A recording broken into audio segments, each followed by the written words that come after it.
দেখো বন্ধুরা, আমার বাড়ির গাছের ফুল এক অসাধারণ বৈশিষ্ট্য আছে এই ফুল গাছের। আর এই ফুল গাছটা আমি নার্সারি থেকে কিনে নিয়ে এসেছিলাম।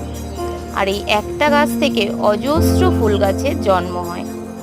আমার সারা বাড়িতে কিভাবে ছড়িয়ে ছিটিয়ে থাকে এই গাছগুলো, আর গাছগুলো হয়েই ফুল দিতে শুরু করে থাকে। আর এর ডিফারেন্স কালারও রয়েছে। ফুলগুলো যদি তোমাদের ভালো লেগে থাকে তাহলে অবশ্যই লাইক কমেন্ট করে তোমরা আমাকে জানিও।